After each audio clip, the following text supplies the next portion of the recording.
você explica em alguns podcasts que a gente já gravou sobre rebobinar, né?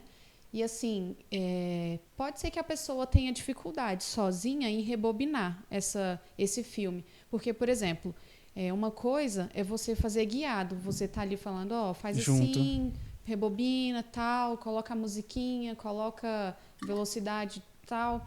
Se a pessoa tiver essa dificuldade de rebobinar, se ela chegar numa hora do filme e o filme travar, que ela pode fazer? Primeiro, que negócio é esse, né, de rebobinar? A gente falou acho que no podcast 1 ou 2, Sim, acho que no 2, né? no 2, É. talvez no podcast 2, a gente explicou um pouco mais sobre essa técnica. Vou resumir um pouquinho aqui. É o que? Você escolhe primeiro, e tem que voltar vários passos. A pessoa faz faz primeiro a calibragem e aí ela vai descobrir qual que é o referencial da fobia. Uhum. E a gente, geralmente, esse referencial tende a ser uma historinha na cabeça. E aí a pessoa vai encontrar esse filmezinho, essa historinha que está lá na cabeça dela, que é a historinha que ela sempre se conta para poder reforçar a fobia. Então é em cima dessa historinha que a gente trabalha. Eu uso esses nomes, historinha, filmezinho, para ser até mais lúdico e mais didático e usar o menor número de termos técnicos possíveis. Mas só para também satisfazer algumas pessoas que talvez estejam assistindo e principalmente pessoas céticas e não entendam o ceticismo como uma coisa ruim, não. O ceticismo é uma coisa extremamente boa se usado da forma correta. Tem aquele ceticismo que não é saudável, por exemplo, eu não acredito nisso e pronto. Por quê? Não, por que não? Esse por que não, esse ceticismo não é saudável. Agora, aquele ceticismo assim, cara, não sei. Até que me provem que isso daí funciona, até que eu veja evidências. Esse sim é um ceticismo extremamente saudável. A pessoa querer ver evidências, provas. Essas pessoas que gostam de evidências e provas tendem a ser pessoas que, quando vêm as provas, aí sim, não, agora que eu vi que funciona. Então, tá vendo? Aquele ceticismo não é a dúvida pela dúvida. Então, para essas pessoas, aí eu quero falar um pouco por que rebobinar a fita, ou o filmezinho, a historinha.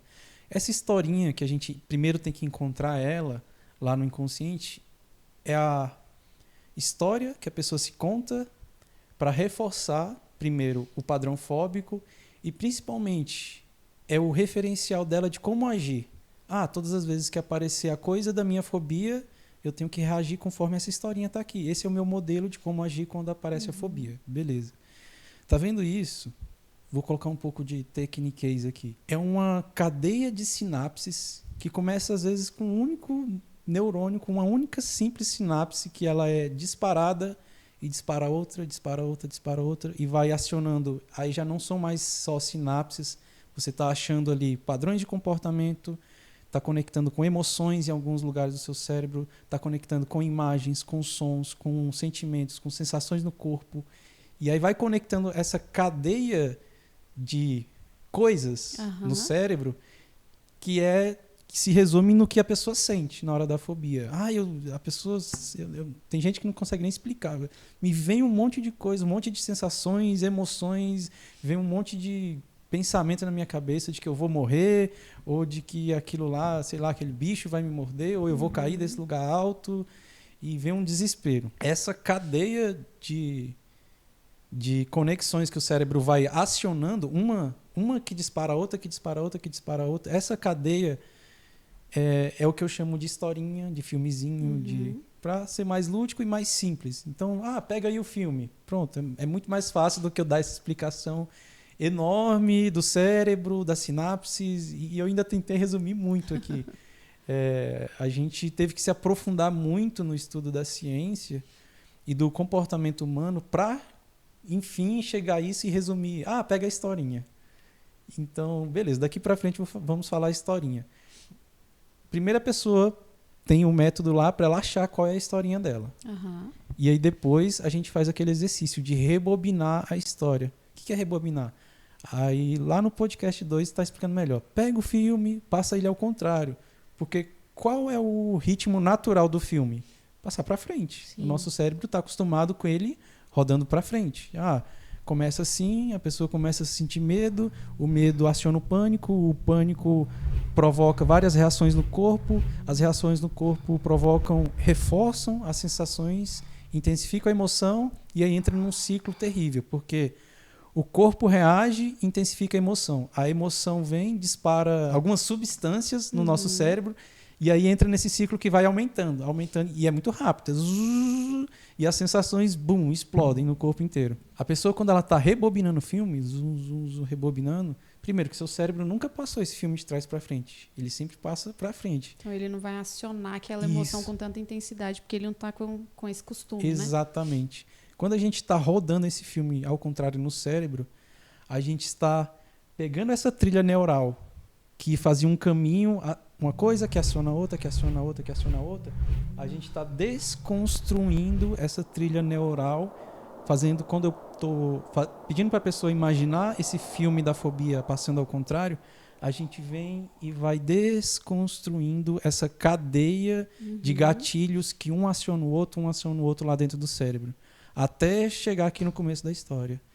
E aí repetir para quê, né? Repetição é igual o exercício físico, igual o atleta que eu estava falando. Ele repete a cesta lá do basquete para cada vez mais ele fazer com maestria. Aqui a gente está repetindo para reforçar essa desconstrução da fobia. Nossa, eu nem imaginei que eu ia abrir esse parênteses enorme aqui para explicar isso, mas eu tava sentindo falta disso, de explicar o porquê desse filmezinho. Então, daqui para frente, quando eu falar filmezinho, vocês já vão entender o que é. Toda essa cadeia que acontece aqui. Entendi. Beleza? E se travar, não tem problema. Se travar muito, a pessoa pode, se ela tiver de olhos fechados, abre os olhos, pensa, caramba, travou na parte do filme e tal. Por que será? Respira, fala, não, beleza. Respira e tal, caramba. Aí fecha o olho, tenta de novo. Não precisa voltar tudo, deixa eu tentar aqui nessa parte só. Aí você está isolando uma parte do filme, igual, por exemplo, o jogador de basquete, né, que às vezes ele está errando uma cesta específica. Não, a cesta nesse ângulo aqui eu acerto de boa. Agora, quando é daquele ângulo da quadra ali, eu estou errando muito. Então ele vai lá para aquele ângulo e vai treinar 10.000 horas ali fazendo só aquela cesta. É a mesma coisa. É lá no meio do filme e está travando. Essa parte aqui do meio que está travando. Beleza, vou me esforçar um pouco nela, nem esquece o resto. Vou pegar essa parte e vou dar um jeito de passar ela aqui ao contrário. Não pode pular. Daqui a pouco eu vou falar disso também. E aí tenta, usa imaginação. Aí é a pessoa que tem que inventar. Eu evito dar muitos exemplos porque as pessoas tendem a querer usar o exemplo que eu dou. Sim, é verdade. Então, e é muito mais legal e funciona muito melhor quando a pessoa inventa. Mas eu tenho que dar alguns exemplos, pelo menos para ficar mais claro. Geralmente eu falo para as pessoas, se tivesse alguma ferramenta aí que você pudesse usar, que ferramenta seria? A pessoa, como assim ferramenta? Eu falei, esse filme aí é uma que você está projetando. Se você pudesse ver o projetor, como é que ele seria? É aqueles mais digitais e tal, que só tem botões, ou não? É um filme de rolo? A pessoa, é um filme de rolo. Então imagina aí que tem uma manivela agora que você pega e vai e faz até algum barulhinho aí, e aí você começa a empurrar a fita, e a pessoa, agora está passando.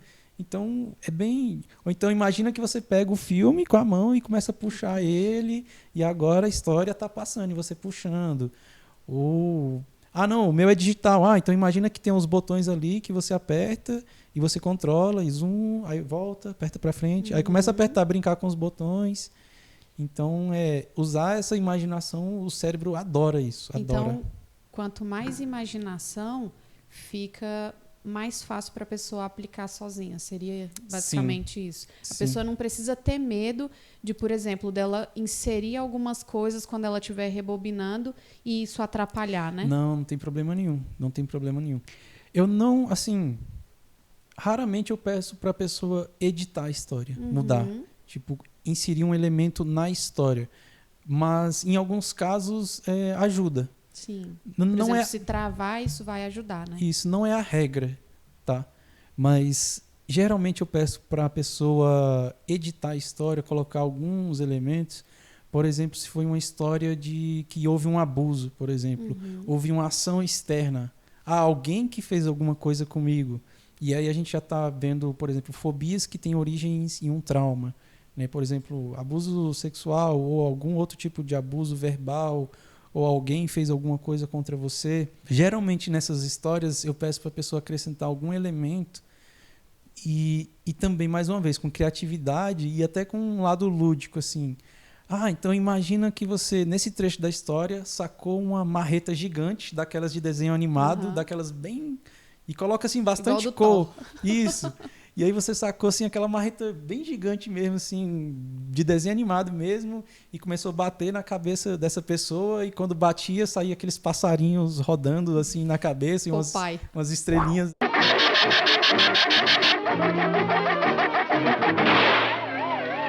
Bem de desenho animado desses da década de 80, 90. É porque eu assisti depois, gente. Não é porque eu sou dessa década. Você assistiu no YouTube, né? Isso, exatamente. Poxa. E aí, quando você coloca esse... Por exemplo, é como se fosse, entre aspas, uma vingancinha, só que sem ser uma coisa pesada, tá vendo? Tipo assim, sem ser um filme de terror. Assim, eu tô colocando um lado bem cômico e ao mesmo tempo eu tô descontando, né? Tipo, uma marreta gigante, eu bato na cabeça, aparece uns passarinhos rodando na cabeça dele, ele fica tonto e cai.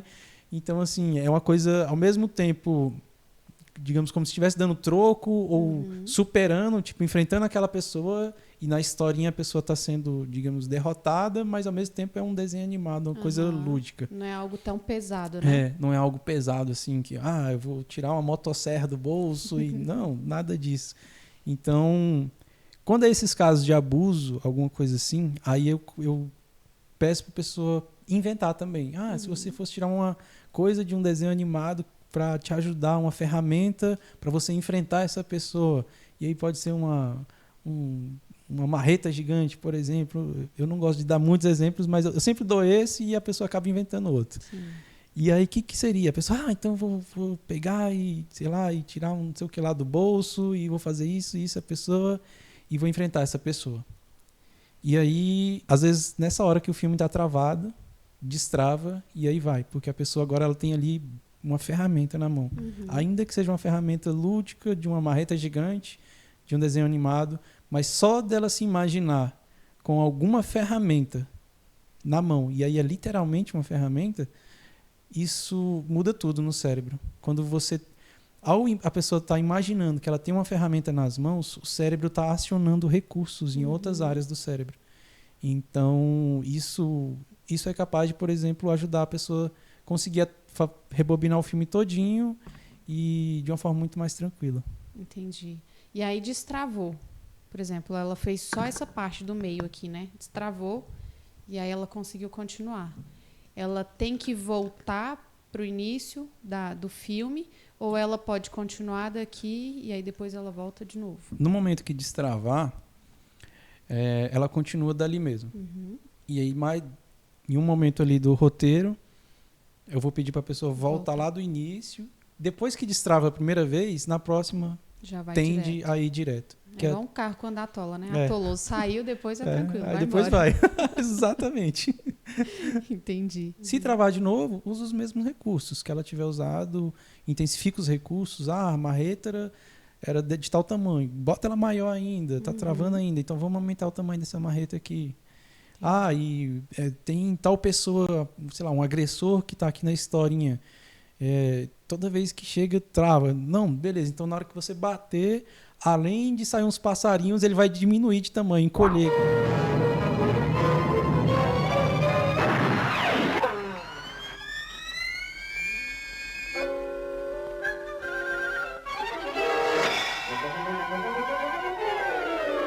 Igual o Super Mario, quando ele perde a vida, né? Uma vidinha assim. Quando ele tá com 2 vidas, ele ainda tá grande. Aí quando ele bate em alguma coisa, ele aí diminui. Imagina que ele é o Mario, quando você bate assim, ele aí diminui e fica pequenininho. Aí geralmente a pessoa, caramba, agora que ele tá pequenininho lá, eu passo esse filme aqui, ó, de boa. Igual o Chapolin quando toma a pílula. A pílula. Esse é mais antigo ainda. Esse eu também assisti no YouTube. De tantas pessoas falarem do Chapolin, eu fui lá assistir pra ver como que é.